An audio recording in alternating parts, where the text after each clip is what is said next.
Hi everyone, welcome back to my channel Explore with Aditi Vyas. In today's video, I'm going to discuss about the types of crystal system. But before starting the video, if you are new to my channel, please subscribe to it. Alright.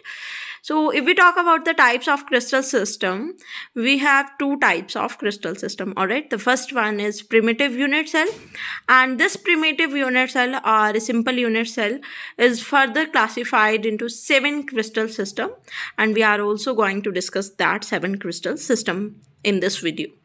So we come to know about the crystal system. These are of two types. The first one is primitive unit cell, and in case of primitive unit cell, or we can say simple unit cell, we have a unit cell where all the units present at corner और बहुत ज़्यादा वो simple होगा. Just look at this. Units कहाँ पे present है? सिर्फ और सिर्फ कॉर्नर्स पे. 8 कॉर्नर्स हैं इसके केस में. ठीक है, आपने बचपन में बहुत सारे बॉक्सेस बनाए होंगे, 3D बॉक्स की तरह लगते हैं, तो उसी यूनिट सेल की यहाँ पे बात हो रही है. ठीक है, सेंटर्ड यूनिट सेल की बात करूँ तो फर्दर 3 टाइप में क्लासिफाइड है: फेस, बॉडी और एंड सेंटर्ड. ठीक है, फेस के केस में क्या होगा? हर एक फेस पे आपने डाइस देखी है, जस्ट लाइक डाइस. ठीक है, ये वही डाइस है आपकी. हर एक फेस पे भी हमारे पास एक यूनिट प्रेजेंट होगी. कॉर्नर्स पे तो है, फेस पे भी है. अब यहाँ पे आपको दिख रहा होगा कि 2 हैं यहाँ पे यूनिट, बट ये एक ही फेस पे नहीं है. एक पीछे का फेस है, एक फ्रंट का फेस है.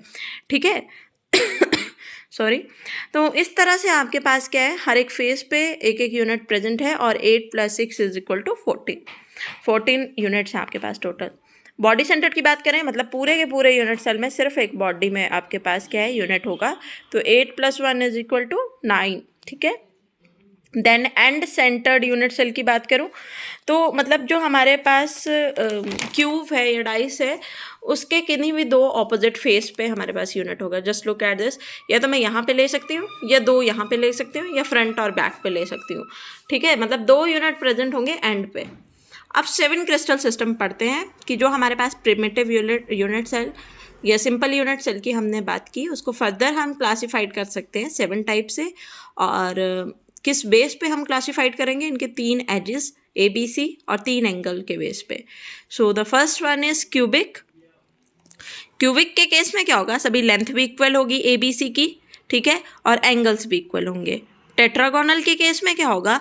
हमारे पास AB की लेंथ तो इक्वल होगी, बट C की नहीं होगी, और सभी के सभी एंगल क्या होंगे? 90 डिग्री होंगे.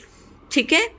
अब ऑर्थोरोम्बिक की बात करें तो तीनों की तीनों जो एक्सिस हैं, एजेस हैं, वो एक दूसरे के अनइक्वल हैं, बट तीनों के एंगल क्या हैं? अगेन 90 डिग्री ही हैं. ठीक है.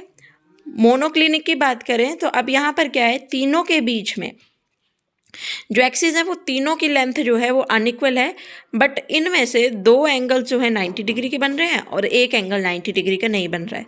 अब थोड़ा यूनिक हुआ. अभी तक हमने जो भी 3 टाइप्स पढ़े उनमें क्या था?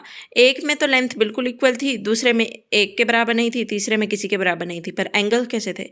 तीनों में 90 डिग्री थे. मोनोक्लिनिक के केस में क्या हुआ कि एक का एंगल भी 90 डिग्री के बराबर नहीं है.